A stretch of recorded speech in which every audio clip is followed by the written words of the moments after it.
Good morning, my brothers and sisters. Welcome to episode number 138 in the book of the Gospel of John. Today, watch the legal and the physical attacks against Jesus. We're at his arrest just shortly after, and this is the first Jewish trial. This is from John chapter 18. I'm going to start in verse 19. The high priest then questioned Jesus about his disciples and his teaching. Jesus answered him, I have spoken openly to the world. I've always taught in synagogues and in the temple, where all the Jews come together. I have said nothing in secret. Why do you ask me? Ask those who have heard what they said to what they heard me. Ask those who have heard me what I said to them. They know what I said. When he had said these things, one of the officers standing by struck Jesus with his hand, saying, Is that how you answer the high priest? Jesus answered him, If what I said is wrong, bear witness about the wrong. But if what I said is right, why do you strike me? Annas then sent him bound to Caiaphas, the high priest. So there's 3 Jewish trials and 3 Roman trials. This is the first of the Jewish trials, and it's before Annas. Now, the interesting thing was he was high priest from 7 AD to 15 AD. It's now about 33 AD. His son-in-law, Caiaphas, is the actual high priest currently. So what this tells us, and they brought Jesus not to the high priest, but to the ex-high priest. So his son Caiaphas is the current high priest, but they bring him to Annas first. So this considerable power and influence of this person cannot be underestimated. You know, he might have been the puppet master behind the puppet. So they continue to call him the high priest. He was deposed by the Romans, and high priest was supposed to be in office for life, so maybe they even considered him the actual high priest, or at least he's high priest emeritus.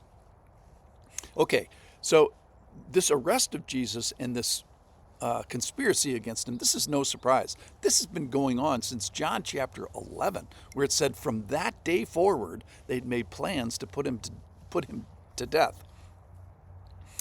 So Jesus clarifies that his good news wasn't a secret. It's been proclaimed openly, and no legitimate witness could be brought against him.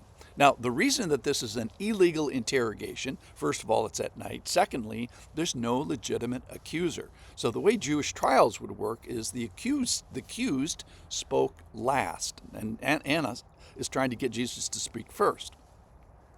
So there's supposed to be an accusation, then there's supposed to be witnesses for, then there's supposed to be witness against, and then the person is supposed to testify. However, Annas questions Jesus first. What he's doing is he's searching for a crime that would lead to the conclusion of guilty and death that they've already come to. So Annas violates Jewish law, trying to find a crime for Jesus to be accused of. So to try to find a crime, Annas commits a crime. So first we see here that Jesus is being violated by Annas in a legal sense.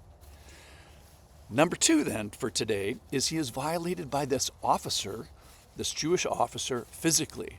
After Annas is humiliated by the wisdom of Jesus and the exposure of this illegal scheme that he's after, he does what one day will be an absolutely ridiculous thought, which is that someone can strike the Lord.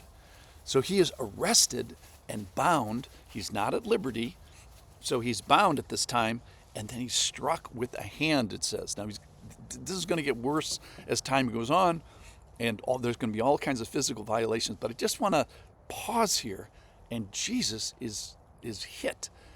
Now, this is an undefended strike because his hands are bound. And so why is he struck? Well, anger or this violence is generally caused by trying to protect something. And I think this Jewish officer of the law, I think he's trying to protect the pride of the high priest's office, his position perhaps, defend maybe the respect or the loss of respect that he's getting. And this anger is caused by this block goals, their frustration at the humiliation of the high priest and the inability to get Jesus convicted. So to strike a prisoner was illegal, and to strike one not even accused of a crime was also illegal. So both Annas and the officer have to violate their own law to try to work their law to their end with Jesus. And the end apparently is more important than the means. Of interest, Paul, when he stands before the Sanhedrin, is also illegally struck, which he makes mention of in Acts 23. So laying hands on the Lord, striking out at God, hitting God, delivering a blow to Jesus. The guy went to bed saying, or eventually maybe, I struck God Almighty. All right, so we all have misunderstandings and wrong conclusions, and if you're angry with God, someone is misunderstanding something. Well, here's a note to self. It's not God who has the misunderstanding. So we're not going to win a battle of wits with the Lord. So if 2 points, you and the Lord, are being argued, one person, is going to be you, is going to have to move to the other person's position, and guess who that is? It's going to be who has to always do the moving. It's thy will be done.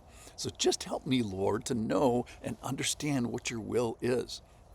Remember, we're supposed to think and act according to and in keeping with his character, his identity, the relationship that he desires, and according to his accomplishment and positions, and an eye to who I am.